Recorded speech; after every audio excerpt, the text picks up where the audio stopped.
So in this video, we're going to talk about the Zotero Citation Manager. This is yet another free tool that will help you do your very best on your papers.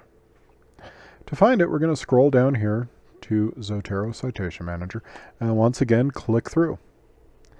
Now this time you only need to enter your school email if you want to make an account. You're not required to use Zotero. Instead, all you have to do is click Download. That will download the Zotero Citation Manager. Get that set up. It'll plug itself into Microsoft Word. Now it's important that your version of Word is closed when you do this. Once it's plugged in, you're going to open up Zotero. So to see that, here's my Zotero. Once it's open, it'll tell you it's installing the last updates, and there's always something that it needs to clean up. It's not a big deal. And that it'll start in a few moments. If that happens, don't panic, don't close it, just wait a minute or two, and it'll open up. Once it loads, you get this window. So here we have my Zotero. Now we're in my folder called 1301 Stuff. And I've added a writer's reference and the Norton Field Guide. But let's go ahead and add another book. So I'm holding a book in my hand called Rome, Blood and Power by Gareth C. Sampson. Okay? Now you're not going to need this book. It's just the closest book to me that I grabbed. To add a book, we can do this a couple of ways. We can either click here for New Item, and then it'll give us a selection of things that we can choose from. And you can see it's a pretty big selection. Or if it's a book with an ISBN or a magazine with a DOI, we're going to add by identifier. The ISBN number is usually located on the back of the book. So I'll enter this ISBN 152671017X, which is an odd ISBN. But there it is. No, Rome, Blood and Power by Sampson. And I said it was Gareth C. Sampson. When we look at it, Rome, Blood and Power, Sampson, Gareth C., published in 2019 in English. Its full ISBN is 978, yep, etc. There's a URL that we can follow for the book, etc. Cool. Now, why is that important? Because I don't have to enter all that crap manually into Word. That's a really good thing. So now I'm going to go over to Microsoft Word. So let's say I pulled this quote. Look over there, they are running from Norton. Okay. So what I'm going to do is add or edit a citation. Now you see I just went to the Zotero tab. In case you didn't see, I'll do that again slower. Well, I can't click slower, but I'll explain what I'm doing. You click Zotero tab, then add edit citation. We need to choose which style. So we're going to start with MLA. That's the Modern Language Association 8th. Click OK. And now you get this window. So I know that the book I'm looking for is the Norton Field Guide. So I click the Norton Field Guide by Bullock and Goggin. And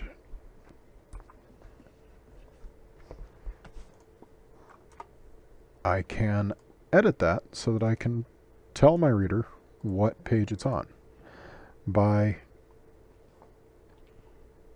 coming here. Nuts. And editing the citation now. I'm just going to pull down on here by clicking on the words Bullock and Goggin. Let's say that particular quote happened on page 252. I press enter twice, and that's it. It sets it up. Okay, so now we'll take this quote from Hacker. Now that's the writer's ref, the writer's reference. Okay, so we're going to add Hacker,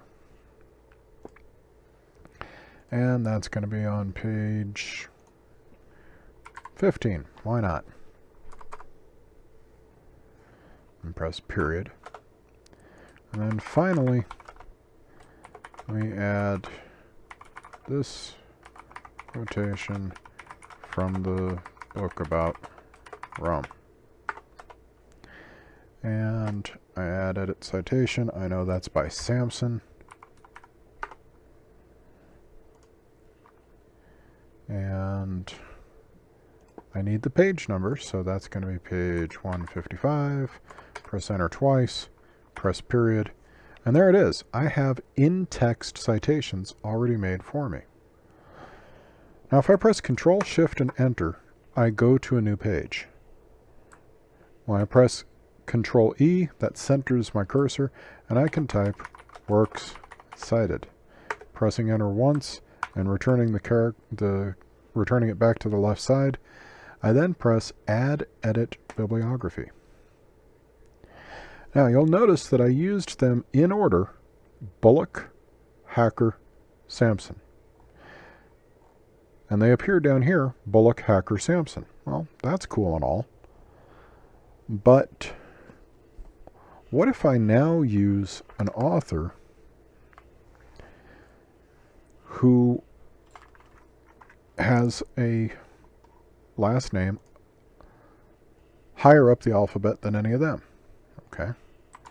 So let me look at my Zotero and see if I've got anybody that's a little bit higher up the alphabet. I'm pretty much sure I do. Yeah, Bach. Replacing John Donne. Okay. So, we have... We'll add another quote. This time out of alphabetical order.